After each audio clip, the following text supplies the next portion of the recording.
छत्तीसगढ़ से आचार्य दर्शन का प्रश्न है। आपकी दृष्टि में भारत का भविष्य किस दिशा में प्रगति करेगा? क्या हजारों बुद्धों, सिद्धों और संतों के होते हुए भी भारत में वामपंथी और वहाबी विचारधारा बढ़ती ही रहेगी? बहुत ही गूढ़ प्रश्न है। तो आओ, जितना गूढ़ प्रश्न हो उतना हल्के फुल्के ढंग से चर्चा करना ज़रा ज़्यादा अच्छा लगता है। तो पहले आओ जानते हैं कि ये वामपंथ क्या है। ये वामपंथ को मार्क्सवाद भी कहते हैं, लेनिनवाद भी कहते हैं, कम्युनिज्म भी कहते हैं। तो ये धर्म विरोधी राजनीति पर आधारित है। धर्म विरोधी राजनीति में कह रहा हूँ कि अर्थात कोई किसी धर्म को हम नहीं मानते, अर्थात हम खुदा को नहीं मानते, हम ईश्वर को नहीं मानते, हम परमात्मा को नहीं मानते, हम किसी भी धर्म को नहीं मानते, लेकिन है राजनीति। ये बात को एम्फसाइज करना चाहता हूँ कि ये सारा जो प्रश्न है ये राजनीति से संबंधित है, धर्म से संबंधित नहीं है। धर्म के आधार पर भी जहाँ खेल हो रहा है वो राजनीति का खेल हो रहा है। तो पहली बात ये वामपंथ है, अर्थात कि हम परमात्मा को नहीं मानते, हम किसी धर्म में हमारी आस्था नहीं है, हमारी कोई आस्था नहीं है, तो इसको कहते हैं वामपंथ। और इसका कोई भविष्य नहीं है। धीरे धीरे तुमने देखा कि मार्क्स ने एक मार्क्सवाद दिया और आधी दुनिया इससे प्रभावित हुई। तो धीरे धीरे सारी दुनिया से वामपंथ विदा हो गया, ले दे करके रूस और चीन में ये रह गया। लेकिन रूस और चीन में भी अब एक तरह से वामपंथ का नाम ही रह गया है, और वामपंथ के नाम पर एक तरह से कह सकते हो कि एक राजनैतिक पार्टी का वर्चस्व हो। जैसे गणतंत्र में तुम देखते हो बहुत सारी राजनीतिक पार्टियां होती हैं, लेकिन वामपंथ की राजनीति ऐसी है, एक ऐसा गणतंत्र जिसमें एक ही पार्टी है। तो एक ही पार्टी रहेगी तो एक तरह का डिक्टेटरशिप समझ लो। तो ये है वामपंथ। और रूस और चीन में भी अब तो कैपिटलिज्म आ गया, कंपनियां खुल गई और अर्थ ही मुख्य मुद्दा हो गया है। तो इसलिए चीन और रूस में भी कहने को तो वामपंथ है, लेकिन वामपंथ के नाम पर केवल एक पार्टी की राजनीति चल रही है। वामपंथ वहाँ भी मर गया है। चीन में भी क्या हुआ, बड़े बड़े कैपिटलिस्ट सब हो गए हैं और कैपिटलिज्म वहाँ भी आ गया है, पूंजीवाद वहाँ भी आ गया है, रूस में भी पूंजीवाद आ गया है। तो इसलिए चीन में तो बिल्कुल ही वामपंथ ख़त्म हो गया। केवल उसका एक हिस्सा जो है कि एक पार्टी की सत्ता हो, बस इतना भर बच गया है। कह सकते हो कि आत्मा विदा हो गई है वामपंथ की, लाश जिंदा है, बस इतना ही है। तो वामपंथ का अब कोई भविष्य नहीं है। जहाँ वामपंथ का गढ़ है रूस में और चीन में, वहाँ भी वामपंथ वर्चुअली विदा हो गया है।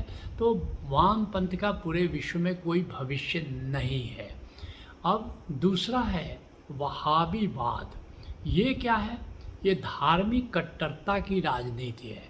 ये मोहम्मद साहब के ज़माने से ही ये वहाबीवाद किसी न किसी रूप में सलाफ़ीवाद के रूप में शुरू हो गया था। अर्थात कुछ लोगों ने कहा कि हम शुद्ध इस्लाम को मानते हैं, हम मोहम्मद साहब के शुद्ध मत को मानते हैं। तो ये शुद्धता, ये कट्टरता जब प्रवेश कर जाती है तो इसको सलाफ़ी मत कहते हैं। और यही सलाफ़ी मत आगे चल कर के वहाबी मत के रूप में भी जाने लगा, क्योंकि मिस्र का एक दार्शनिक हुआ वहाब, उसने इस कट्टरता को, ये जो कि केवल खुदा है, उसने तो मोहम्मद साहब को भी नकार दिया। उसने कहा कि बस मोहम्मद साहब खुद कह रहे हैं कि परमात्मा केवल पूज्य है, तो हम मोहम्मद साहब के प्रति श्रद्धा क्यों रखें? एक इंसान थे, उन पर परमात्मा का संदेश उतरा तो किसी भी इंसान पर उतर सकता था, तो किस रूप में वे विशिष्ट हैं? और दुर्भाग्य से सलाफ़ी, जब तक वहाब नहीं आया था तब तक सलाफ़ी मत जिंदा था, लेकिन विकराल रूप नहीं धारण किया था। लेकिन अभी वहाब के आने के बाद, जो कि आज से मुश्किल से समझो 300 वर्ष पहले की बात है, वहाब के आने के बाद ये जो धार्मिक कट्टरता है कि हम केवल खुदा को मानो और किसी गुरु को नहीं मानो, किसी पीर को नहीं मानो, किसी गाइड को नहीं मानो, किसी संत को नहीं मानो, तो ये यहाँ से एक खतरनाक रूप लेता है। और ये जो है इसका भविष्य ये है कि दिनों दिन ये बढ़ता जा रहा है। गजब की बात है, जहाँ सूफियों का गढ़ था, ईरान, सीरिया, इराक, पाकिस्तान, ये सब सूफियों का गढ़ माना जाता था, और वहाँ से सूफी पूरी तरह समाप्त कर दिए गए, या तो मार डाले गए या डर के मारे बेचारे सब छुप करके अपना किसी तरह जीवन गुजारा करते रहे। तो ये जो वहाबीवाद है, जिस तेज़ी से पिछले 300 वर्षों में ये बढ़ता जा रहा है और भारतवर्ष में भी ये अपना पैर पसार रहा है, तो ये खतरे का बड़ा कारण है। वामपंथ से मैं बड़ा खतरा नहीं देखता हूँ, बल्कि वामपंथ कहीं न कहीं प्रकारांतर से वहाबी मत को एक तरह से बढ़ावा नहीं दे रहा, वहाबी मत को समाप्त कर रहा है, क्योंकि वो खुदा को मानता ही नहीं, वो धर्म को मानता ही नहीं, तो वहाबीवाद को भी क्या मानेगा। बल्कि चीन में ने तो वहाबी मत को पूरी तरह ख़त्म कर दिया। तो इसलिए वामपंथ, एक तो वामपंथ का कोई भविष्य नहीं है, और जो वामपंथ है भी वो कभी खतरा नहीं है। और लेकिन ये वहाबी मत जो है, जो कि सलाफ़ी मत का विराट संस्करण है, ये बड़ी तेज़ी से अपने पांव पसार रहा है। अब तीसरा, दो मत की चर्चा की, एक वामपंथ की हमने चर्चा की, एक वहाबी मत की चर्चा की। जो तीसरा है वह धर्मनिरपेक्ष गणतंत्र है। धर्मनिरपेक्ष गणतंत्र, जैसे मान लो जो इस्लाम मत से प्रभावित है, वहाँ गणतंत्र है भी तो इस्लामिक गणतंत्र है, इस्लामिक गणतंत्र है। लेकिन कई जगह, जैसे मान लो अमेरिका है, यूरोप के कई देश हैं और भी कई देश हैं, जहाँ धर्मनिरपेक्ष गणतंत्र है। धर्मनिरपेक्ष का गणतंत्र क्या हुआ कि ना तो हम धर्म विरोधी हैं, ना तो किसी खास धर्म को हम सपोर्ट करते हैं, और बाकी धर्मों को हम इग्नोर करते हैं या सबड्यू करते हैं। अब ये जो धर्मनिरपेक्ष गणतंत्र है, जैसे हमारा भारत है, ये जनसंख्या की राजनीति है। तुम सब जानते हो, जिसकी जितनी जनसंख्या होगी उसको उतना वोट मिलेगा। भारतवर्ष में भी टिकट बंटते हैं, तो कितने हिंदू रहते हैं, कितने मुसलमान रहते हैं, कौन जाति का कितना रहता है, तो सारी जनसंख्या की राजनीति बन करके ये रह गया है। और यही वहाबिज्म का चारागाह है। ये वहाबिज्म जहाँ वो लोकेट कर लेते हैं, क्योंकि वहाँ बोलने की आज़ादी है, वहाँ जनसंख्या के अनुसार सत्ता हासिल होनी है, तो उन्होंने एक ही सूत्र अपना लिया है कि अपनी जनसंख्या बढ़ाओ। जितने वहाबी हैं कहते जनसंख्या बढ़ाओ, क्योंकि जनसंख्या बढ़ेगी तो राजनैतिक सत्ता तुम्हारे हाथ में आएगी। तो जहाँ जहाँ से यूरोप में, अमेरिका में, भारत में, लंका में, या जहाँ भी बर्मा में, म्यांमार में, मलेशिया में, तो सब जगह जनसंख्या बढ़ाने में ये लगे हुए हैं। और ये गजब की बात है कि एक सूत्री प्रोग्राम है कि जनसंख्या बढ़ाओ, और फिर क्या हो रहा है कि बाकी एक सामान्य रूप से जनसंख्या बढ़ रही है। वहाबी मत वालों की जनसंख्या बड़ी तेज़ी से बढ़ रही है। तो उनका सूत्र है कि जहाँ जहाँ गणतंत्र है, पहले 30% जनसंख्या कर लो, और जब 30% हो जाए तो शरिया कानून की बात करने लगो, फिर एक धर्म की बात करने लगो। ये मामला बड़ा ख़तरनाक है।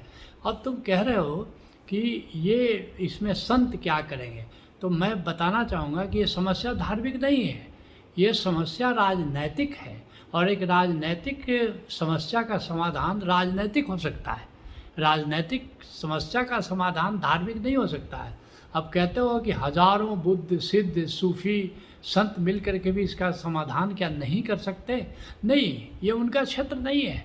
देखो तो जब भारतवर्ष में ये वहाबी विचारधारा आई, इस्लामिक विचारधारा आई, तब भी तो हजारों संत थे।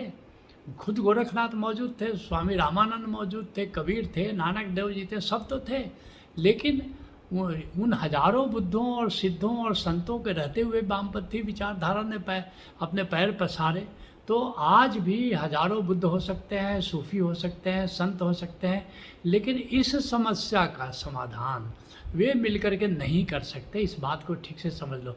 वो तो एक दृष्टि दे सकते हैं, जैसे ओशो धारा में हम लोग एक दृष्टि दे रहे हैं कि ये समस्या है और तुम कैसे आनंदित हो सकते हो।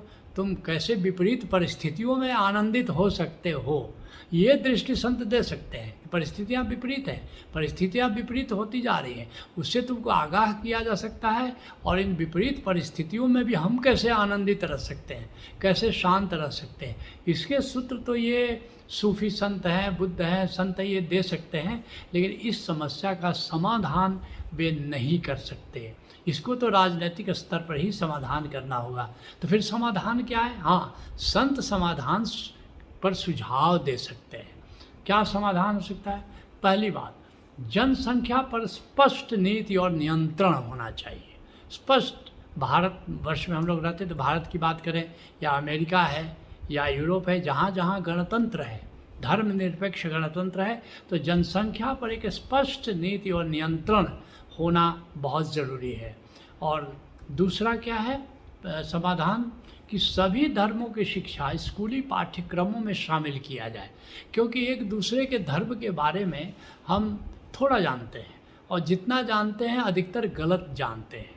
तो जो लोग वहाबी विचारधारा से जल्दी प्रभावित हो जा रहे हैं, उनको उनके मदरसों में, उनके शिक्षण संस्थानों में बिल्कुल गलत जानकारी दी जा रही है। लेकिन अगर स्कूल में वे सब पढ़ें और स्कूली पाठ्यक्रम के अंतर्गत सभी धर्मों की शिक्षा दी जा रही है, तो हम एक दूसरे के धर्म के बारे में जानेंगे और सही सूचना हमको मिलेगी। तीसरा हमारा सुझाव है कि धार्मिक कट्टरता की शिक्षा देने वाली सभी संस्थाओं, व्यक्तियों और किताबों पर बैन लगना चाहिए और सख्त कानूनी कार्रवाई उन पर होनी चाहिए, जैसा कि चीन है, फ्रांस है, लंका है, जर्मनी है, कई देशों ने इसकी शुरुआत कर दी है। और भारतवर्ष में इसकी शुरुआत जितनी की जाए, मैं तुमसे यहाँ तक बताना चाहूँगा, मैंने कुरान पढ़ा है और कुरान के कई चैप्टर्स का अनुवाद भी किया गया है।